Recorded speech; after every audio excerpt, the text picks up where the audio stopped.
Continuamos con el estudio del libro de Josué, capítulo 9, el engaño.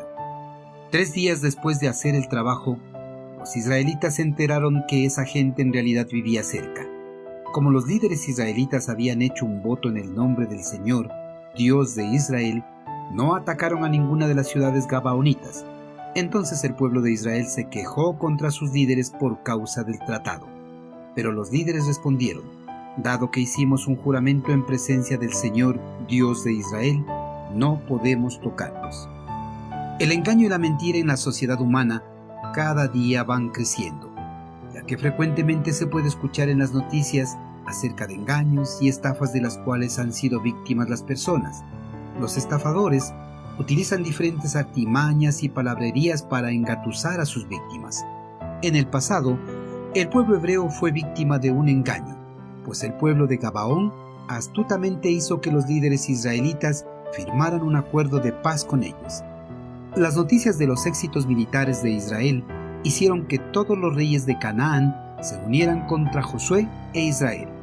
Pero los moradores de la ciudad de Gabaón y 3 otras ciudades, Cafira, Berot y Kiriat Jearim, decidieron que era inútil oponerse al ejército hebreo, pues les había llegado la información de que el Dios de los hebreos había ordenado a los israelitas destruir a todos los moradores paganos de las tierras cananeas, pero también conocían que no existía una orden directa de Dios para expulsar a los moradores de las ciudades fuera de Canaán. Esta información sería utilizada por los líderes de las ciudades para buscar un acuerdo de paz con Josué y el pueblo hebreo. Los gabaonitas consideraron que un enfrentamiento militar con Israel sería desastroso para ellos, y rendirse sin pelear sería vergonzoso. Por lo tanto, utilizaron el engaño como salida de la encrucijada en la que se encontraban.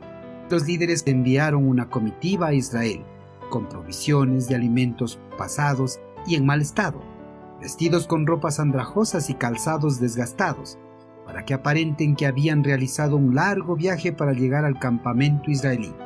Estos hombres fueron ordenados a presentarse como moradores de una ciudad muy lejana, que llegaban a ponerse a las órdenes del pueblo hebreo buscando una alianza de paz.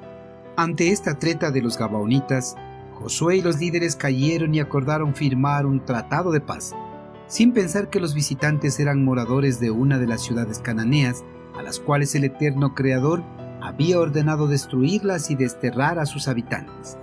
Satanás había actuado astutamente dando sabiduría a los gabaonitas para tramar y engañar a Josué y a los líderes.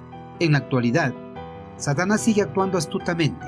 Utiliza muchos hombres y los disfraza de seguidores de Cristo, para que a través de sus túrbidas enseñanzas engañen a las personas y los dirijan a la condenación eterna. Queridos hermanos, Josué y los líderes israelitas cayeron en el engaño de los gabaonitas.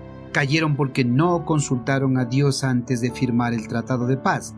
Confiaron en su sabiduría y tomaron la decisión por sí solos, afectando de esa forma el mandato de Dios. En las congregaciones cristianas, muchos líderes y pastores prestan sus púlpitos a predicadores sin conocer bien el testimonio de estas personas.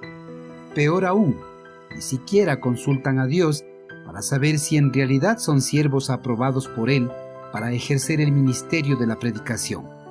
Hermanos, en nuestras congregaciones, antes de permitir a una persona dirigirse a nuestra congregación desde el púlpito, oremos y consultemos a Dios sobre el testimonio de estas personas. No nos dejemos llevar por las apariencias de estas personas, ni tampoco por nuestra sabiduría humana. Amén.